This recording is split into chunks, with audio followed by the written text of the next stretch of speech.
मैं रात को लौट के आता था, मेरी ये हालत हो जाती थी कि मुझे पता नहीं होता था मैं सोऊं कि पढ़ाई करूं, बट मैं पढ़ता था क्योंकि मुझे कुछ बनना था। मेरी लाइफ में एक मैंने एम सेट किया था कि मुझे जो मेरे इंसिडेंट हुआ, जो मैंने झेला, जो फ्रस्ट्रेशन, प्रॉब्लम, दिक्कतें मैंने देखी, वो मुझे दोबारा नहीं चाहिए अपनी जिंदगी के अंदर। दोबारा नहीं चाहिए, ना अपने साथ ना अपनी फैमिली के साथ। मुझे वो चीज देखनी ही नहीं है, उसको हटा देना, रूट आउट करना मुझे उस चीज को। तो मैंने मेहनत करी, पढ़ाई की।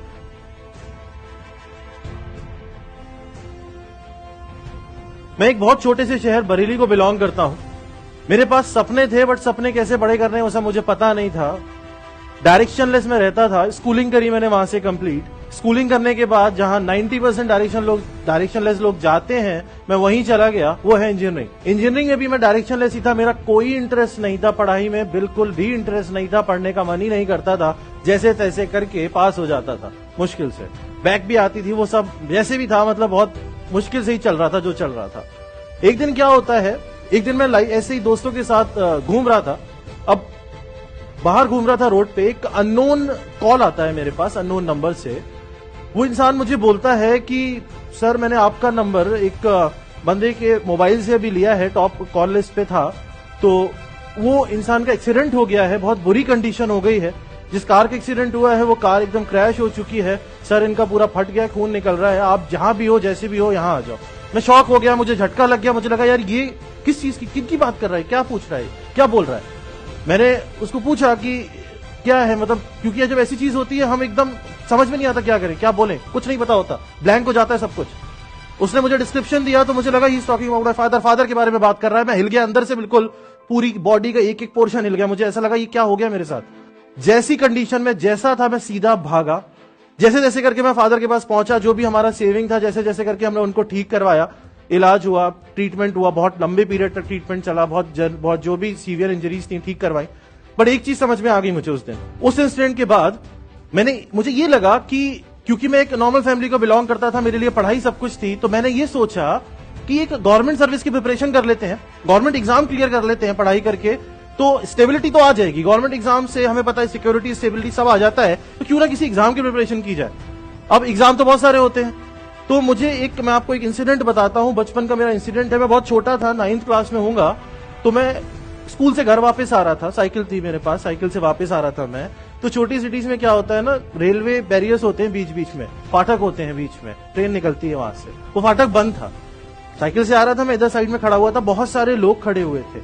एक कार आती है, एक एम्बेसडर आती है व्हाइट रंग कलर की। जब वो एम्बेसडर आती है तो लोगों को सबको हटाया जाता है, वो फाटक खोले जाते हैं दोनों, एम्बेसडर आगे चली जाती है, फिर वो फाटक बंद हो जाते हैं। तो मुझे ये लगा ये कौन है, मतलब ये कौन इंसान है जिसके लिए सारे लोगों को साइड कर दिया गया, ये फाटक खोल दिए गए और ये आगे चला गया।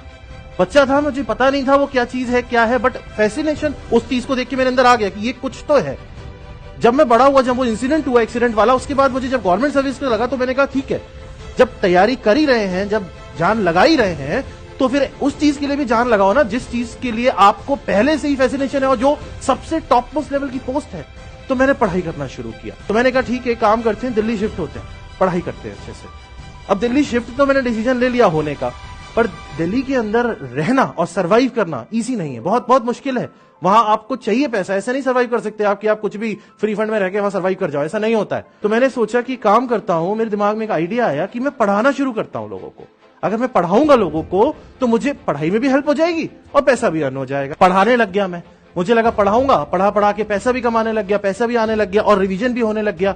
अब फायदा क्या हुआ, मैंने इसके बाद एग्जाम्स दिए। ऐसे ही जब बीच का टाइम था, जो मैं पढ़ के एग्जाम तो देता ही था, मुझे पता नहीं था सिलेक्शन होगा नहीं होगा, तो मैं जितने भी फॉर्म मिलते थे ढूंढ के सारे फॉर्म भर देता था, सारे फॉर्म भरता था, एग्जाम देता था, रिजल्ट भी आता था। तो ऐसे मैंने बहुत सारे एग्जाम निकाल दिए, जैसे UPSC engineering services, GATE, MPPSC, HPPSC, NET, SSC और बहुत सारे एनटीपीसी, आईओसीएल, सारे पीएसयू अलग अलग एग्जाम लेते थे उस टाइम पे। ये सारे एग्जाम्स मैं बता भी नहीं सकता कितनों के मैंने फॉर्म भरे थे, जाके पेपर देके आता था, सारे एग्जाम निकलते चलेगा। और एक टाइम ऐसा आया था, मेरे पास अपॉइंटमेंट लेटर रखे होते थे सामने, मुझे चूज करना होता था कि मैं कौन सी जॉब चूज करूंगा। ये हाल है। जब आप ये स्ट्रगल करोगे, जब आपने पैशन की तरफ या अपने एम की तरफ, गोल की तरफ भागोगे, तो आपको बीच में ना बहुत सारी प्रॉब्लम्स मिलेंगी, बहुत सारी दिक्कतें मिलेंगी, बहुत सारी गंदगी मिलेगी।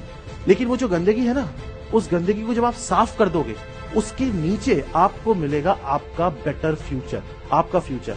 ना कल हमारे हाथ में था, ना आने वाला कल हमारे हाथ में है, हमारे हाथ में है आज। इस आज को जियो, इस आज के लिए वर्क करो। सुबह उठ के प्लान करो, ये करूंगा मैं आज को जितना अच्छा बनाओगे आने वाला कल उतना अच्छा बन जाएगा। और बीते हुए कल से हमें मतलब नहीं है, वो तो चला गया, जो था जैसा था गया।